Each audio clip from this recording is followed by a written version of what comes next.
Ya. Nah, tolong bujuk saya supaya sholat. Puasa saya lakukan, semua saya lakukan, kecuali sholat. Ketika Allah perintahkan ibadah-ibadah yang lain, itu cukup perintah ayat saja turun.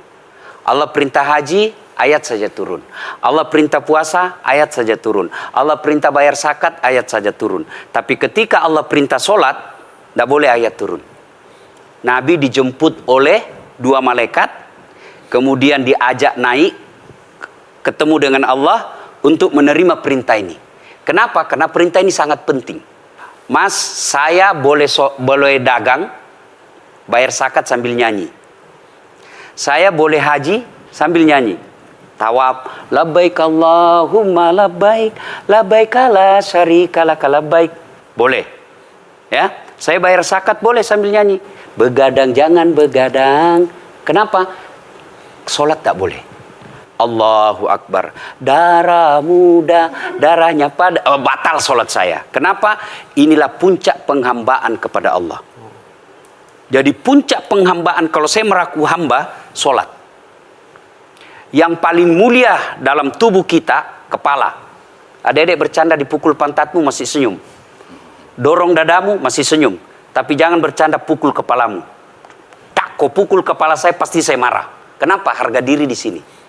Tapi ketika kita sholat, anggota tubuh yang paling mulia, kepala, rendahkan seperti kakimu.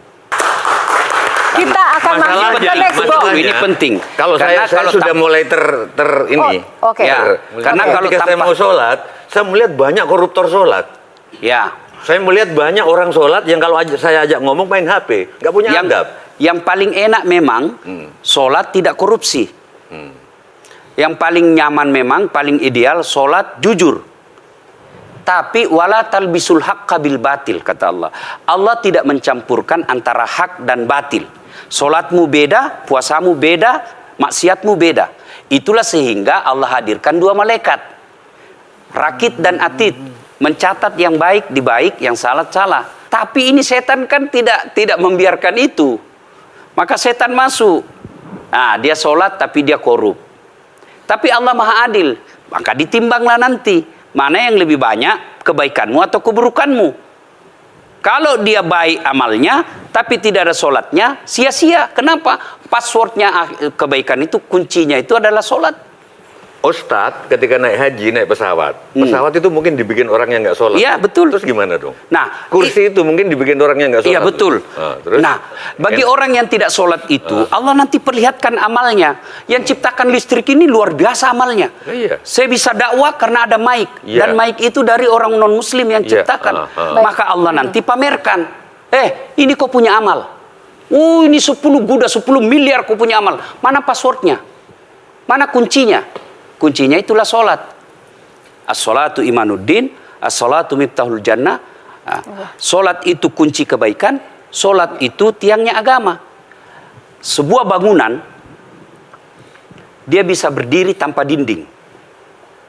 Sebuah bangunan, dia bisa kokoh tanpa atap.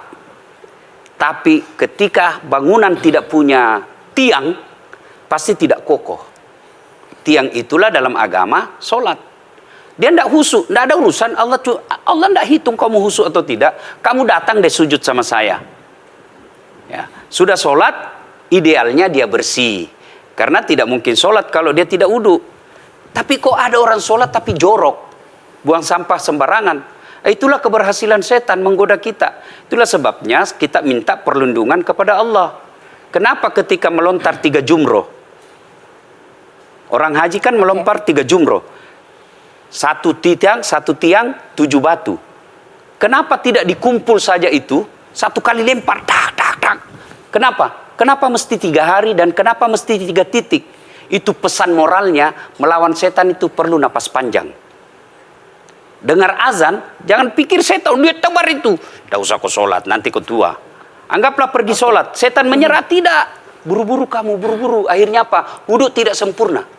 Anggaplah Anda wudhu dengan sempurna. Setan menyerah, tidak. Masuk masjid. Tidak usah sholat sunnah, tidak usah sholat sunnah. Prinsipnya setan, kalau dia tidak bisa dikalah, jangan untung. Nah, gimana Mbak Teja? Udah teryakinkan? Oke.